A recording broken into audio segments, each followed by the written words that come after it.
ఎవరికైతే కష్ట నష్టములు గురి అవుతూ ఉంటారో ఇబ్బంది, ఇప్పుడు పిల్లలతో ఇబ్బందులు కావచ్చు, అలాగే అనారోగ్య సమస్యలతో ఇబ్బంది కావచ్చు, అంతు చిక్కని వాస్తు దోషాలు ఉంటాయి. అంటే ఇల్లు కట్టుకున్నప్పుడు ఏంటంటే నాకు మాస్టర్ బెడ్రూమ్ నైరుతిలో ఉంది, సెకండ్ బెడ్రూమ్ వాయువులో ఉంది, ఆగ్నేయంలో వంట, ఈస్ట్ నార్త్ డోర్ ఉంది, అంతా వాస్తుకే ఉంది, మన వాస్తు ఎందుకు చూయించుకోవాలనుకుంటామమ్మా? ఎందుకంటే కంటికి కనపడని వాస్తు దోషాలు, కంటికి కనపడే వాస్తు దోషాలు చాలా ఉంటాయి. సృష్టిలో వాస్తుశాస్త్రం ఒక మహాసముద్రం లాంటిదమ్మా, అంతు చిక్కని చాలా పెద్ద శాస్త్రం అన్నమాట. కానీ అందుకే అందరికీ ఒకే విధంగా సమస్యలు ఉండవు అన్నమాట. ఇవాళ మనం చూస్తే ఏ హాస్పిటల్ కూడా ఎంత పబ్లిక్ ఉంటారో చూడండి, వాళ్ళందరికీ కూడా ఇంట్లో ఉంటాయి, అయినా ఏదో ఒక సమస్య వాళ్ళకి వెంటాడుతుంటుంది. చిన్న చిన్న అనారోగ్య సమస్యలు, చిన్న చిన్న జ్వరాలు, వైరల్ ఇన్ఫెక్షన్ చిన్నవి అందరికీ వస్తాయి, దాన్ని వదిలేద్దామా.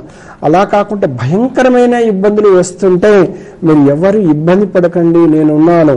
ఎందుకంటే వాస్తు దోషాలని మనం కట్టడి చేసేస్తాము.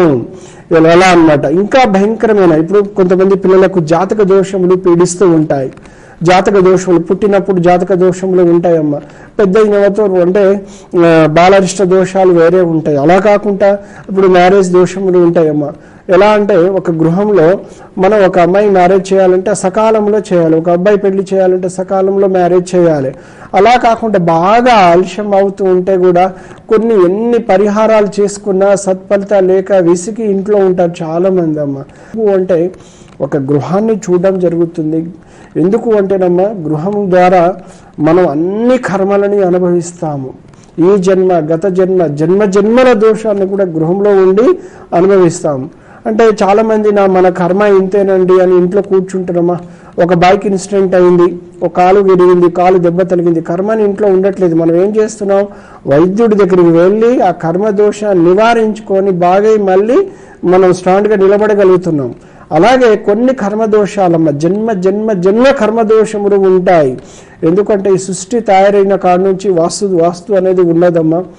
అలాగే ఈ సృష్టి మనకు అఖండంగా పంచభూతములు ఏర్పడ్డ తర్వాత అప్పటి నుండి కూడా, ఎందుకంటే భగవంతుడు ఫస్ట్ మత్స్య రూపంలో వచ్చాడు, తర్వాత కూర్మ రూపంలో వచ్చాడు.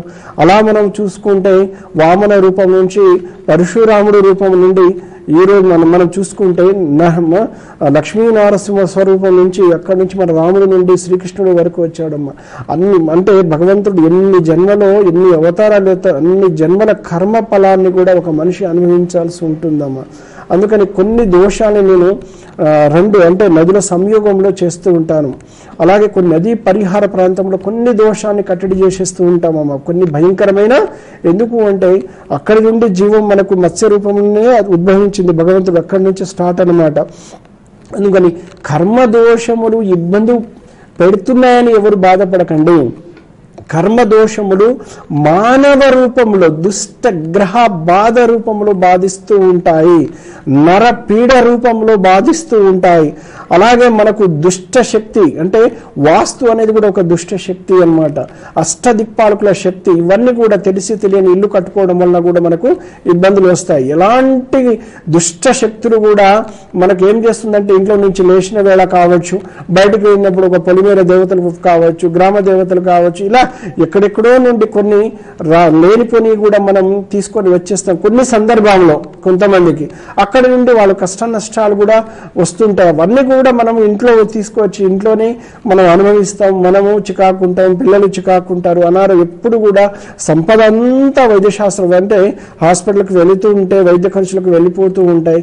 కొంతమంది చూస్తే వైద్యపరంగా అంతా బాగుంటారు, కానీ ఏదో ఒక సమస్యలు కొన్ని ఇబ్బంది పెడుతూ ఉంటాయి, కొన్ని అంతు చిక్కని సమస్యలు ఉంటాయి. అలాంటి సమస్యల్ని మీరు ఇబ్బంది పడకండి, నేనున్నాను. ఎందుకంటే దూర ప్రాంతం వాళ్లకు నేను ఇక్కడి నుంచి చేసి పంపిస్తుంటాను, అష్టదిగ్బంధనాలు ఒక కట్టడి చేసి పంపిస్తుంటాను.